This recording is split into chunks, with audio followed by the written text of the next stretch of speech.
Welcome all to Kinematics class 11, in which we'll discuss about projectile motion on an inclined plane.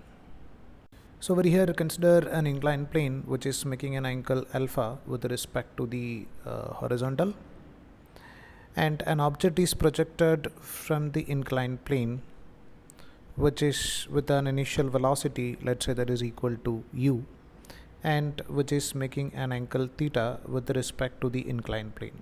Let's see over here, I'm just taking the value of theta is the angle made by the initial velocity vector with respect to the inclined plane. So in case of projectile motion, we discussed that for solving questions we need to resolve it into two components. One is along the horizontal and another one is along the vertical. Over here we are finding out the things along the inclined plane and perpendicular to the inclined plane. So I'm just taking along the inclined plane as nothing but our x-axis, and perpendicular to the inclined plane is taken as nothing but our y-axis.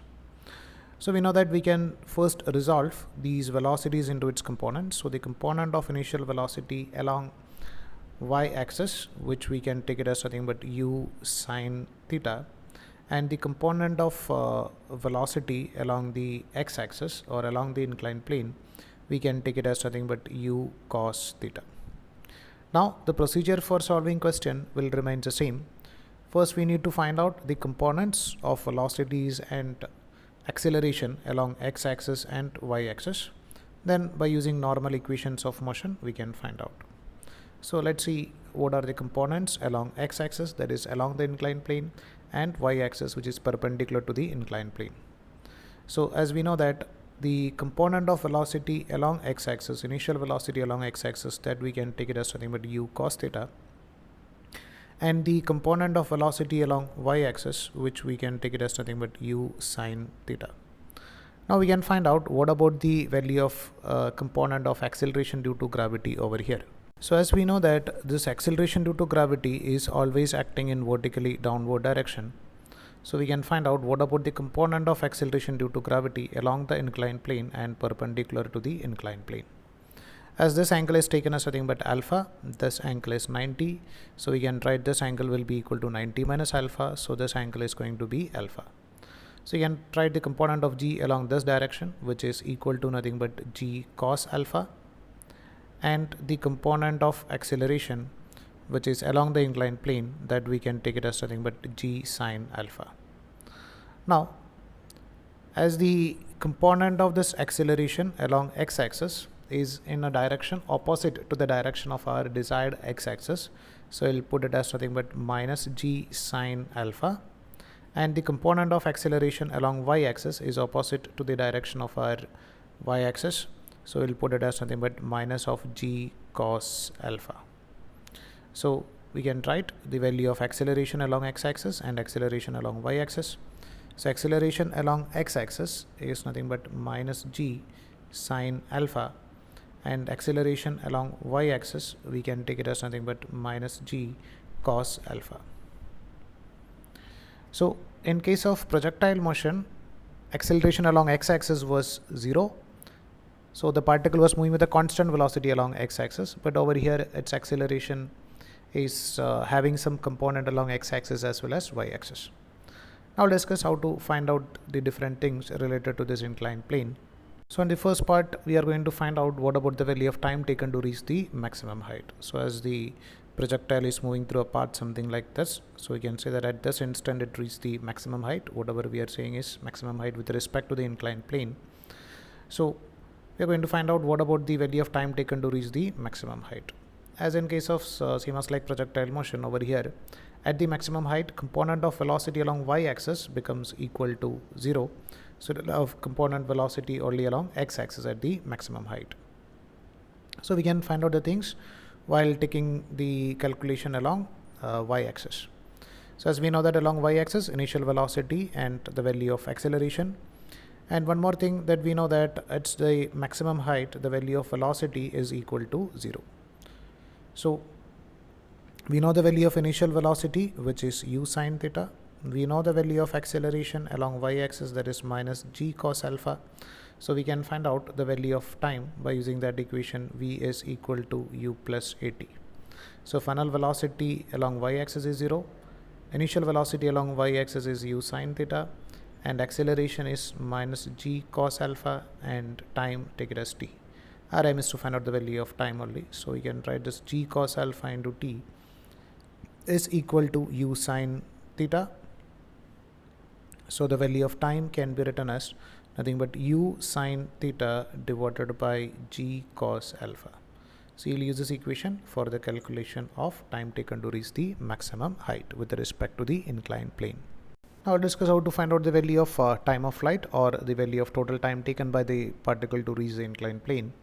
As we know that time of flight will be 2 times of time taken to reach the maximum height, we can write the value of this time of flight is equal to nothing but 2 times of time taken to reach the maximum height, or 2u sine theta divided by g cos alpha. Now let's see how to find out the maximum height attained by the particle with respect to the inclined plane. So as we know that initial velocity along y-axis and the value of acceleration, and at the maximum height the value of final velocity will be equal to 0. So we can use that equation, which is v square minus u square is equal to 2as. So as v is equal to 0, u square we can take it as something but u square sine square theta is equal to 2 into the value of acceleration is nothing but minus g cos alpha, and the value of displacement, which is nothing but h along the vertical direction. So we can write the value of maximum height h is equal to u square sine square theta divided by 2g cos alpha. So we'll use this equation for the calculation of maximum height with respect to the inclined plane. Now let's see how we'll find out the value of range on an inclined plane. So range is nothing but the distance traveled by the projectile along the inclined plane. So there we know that we need to calculate it with respect to x-axis. So with respect to x-axis, we know the value of initial velocity, we know the value of acceleration, and even we know what about the value of time taken to reach the inclined plane, or the value of time of flight, which was nothing but 2u sine theta divided by g cos alpha. So we can find out what about the value of displacement along x-axis. So we can use that equation as is equal to ut plus half a t square. So according to this equation, we can write as is nothing but the value of range over here, initial velocity, which we can take it as u cos theta, and time is nothing but 2u sine theta divided by g cos alpha, plus the value of acceleration over here is negative, so we can write minus half into acceleration is minus g sine alpha into the value of square of time, that is 2u sine theta divided by g cos alpha the whole square. But as you observe that it's a lengthy equation, so we'll use some other technique also to find out the value of range. So let's see another way to find out the value of range on an inclined plane. So if I'm just considering that a particle is started from point O, and after some time it reaches the point P over here, and you can just construct a right angle triangle over here. I'm talking about the right angle triangle O, P, and let's say Q. So an object is projected with a velocity u making an angle theta with respect to the inclined plane, and if you are calculating the value of angle made by this object with respect to the horizontal, so you can write this angle will be equal to nothing but theta plus alpha.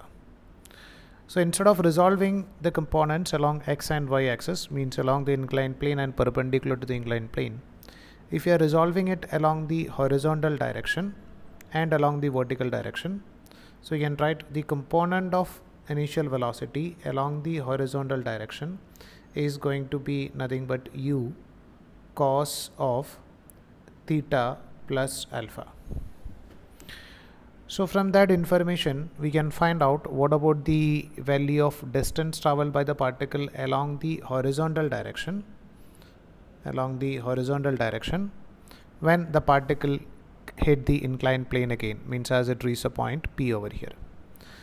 So we know that along the horizontal direction, its velocity is u cos of theta plus alpha, and acceleration along the horizontal direction is equal to 0, and time taken to hit the inclined plane again, or the value of time of flight, we know that that is equal to 2u sine theta divided by g cos alpha.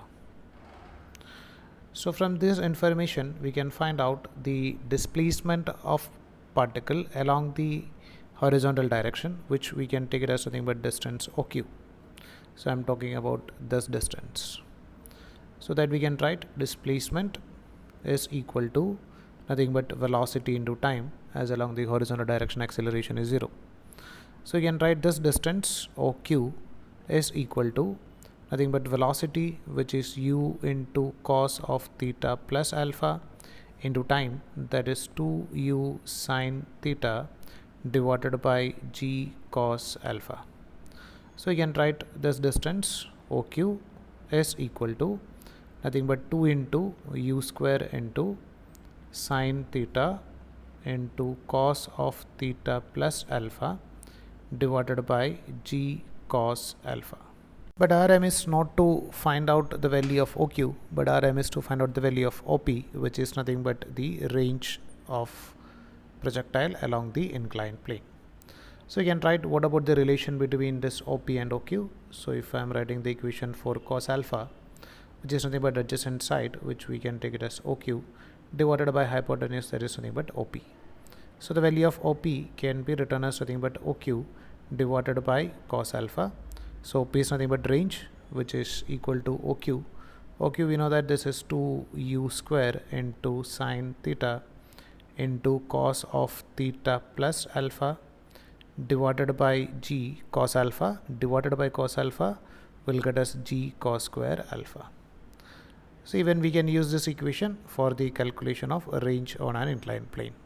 Now let's see how to find out the value of maximum range. That means if you are changing the value of this angle of projection, then the range on inclined plane will change. So for an angle theta, it may be something like this. If you are increasing the value of theta, the value of range will increase. And for some particular value of theta, we are getting the maximum value. Again, if you are increasing the value of theta, the range of this inclined plane may decrease. So we are going to find out for what value of theta this range will be maximum. So already we have the equation for range, which is nothing but r is equal to 2u square sine theta into cos of theta plus alpha divided by g cos square alpha. Now over here we are using a trigonometric relation, which is 2 cos A sine B can be written as nothing but sine of A plus B minus sine of A minus B minus sine of A minus B. So by using that concept, over here in range we are having the term 2 cos theta plus alpha, this we will take it as nothing but A, and sine of B, this theta, will take it as nothing but sine B.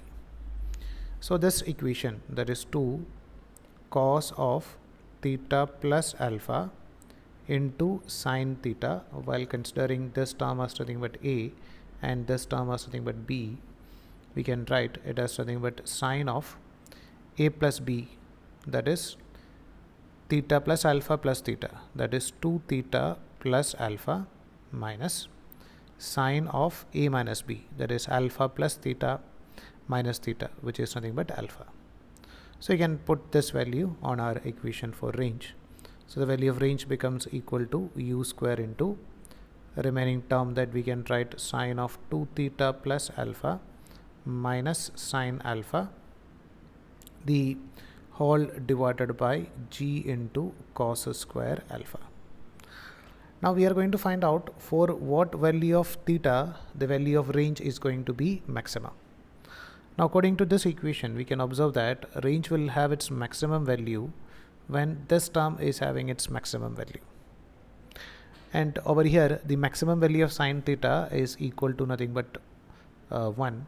So we can write this range will have its maximum value when the value of this term, that is sine of 2 theta plus alpha, is equal to 1. That means u square into, we can write 1 minus sine alpha divided by g into cos square alpha. Now from the relation, that is sine square alpha plus cos square alpha is equal to 1, this cos square alpha can be written as nothing but 1 minus sine square alpha. So you can write the value of maximum range will be equal to u square into 1 minus sine alpha divided by g into, instead of this cos square alpha, we can write 1 minus sine square alpha. Now this term can be further modified as u square into 1 minus sine alpha divided by g into, this is in the form of a square minus b square, which is a plus b into a minus b.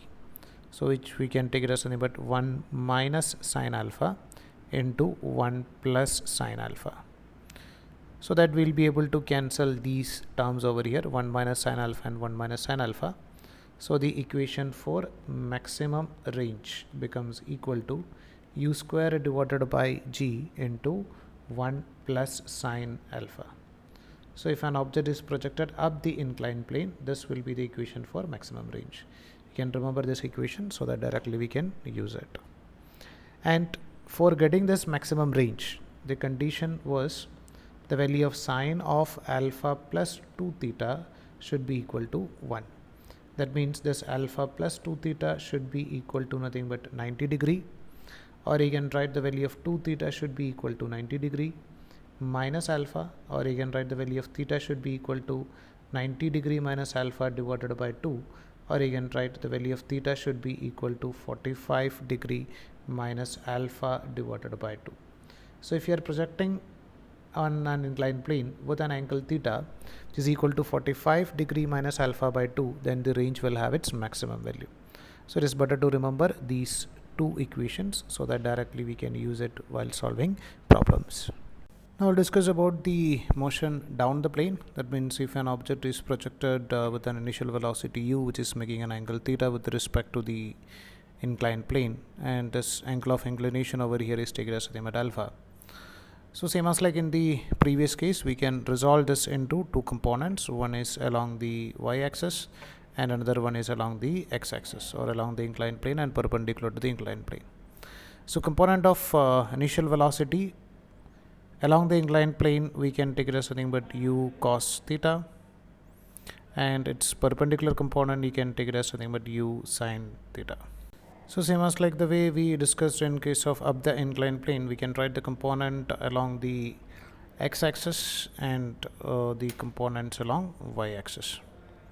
So along x-axis, suppose if I am taking, this is nothing but our x-axis, so the value of initial velocity we can take it as nothing but minus u cos theta, as it is in the opposite direction, and the value of initial velocity along y-axis we can take it as nothing but u sin theta.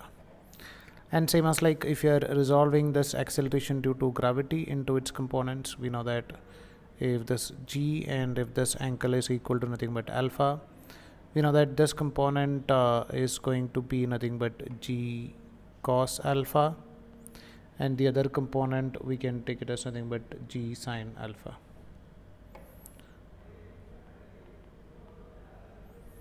So the value of acceleration along x-axis, we can take it as nothing but a is equal to minus of g sin alpha, as it is opposite to the direction of our desired x-axis, and the value of acceleration along y-axis can be written as nothing but g cos alpha, and that is in a direction opposite to the direction of our y-axis, so we'll take it as nothing but minus g cos alpha. And in the same way we discussed motion down the inclined plane, we can find out the other things like time taken to reach the maximum height, time of flight, range, maximum range, etc. So over here if you are calculating, just remember that the equation for its maximum range will be equal to u square divided by g into 1 minus sine alpha, and in case of like motion up the plane, it was 1 plus sine alpha. Hope so that you understood whatever the things we discussed in this class. If you are having any doubt, please contact. Thank you.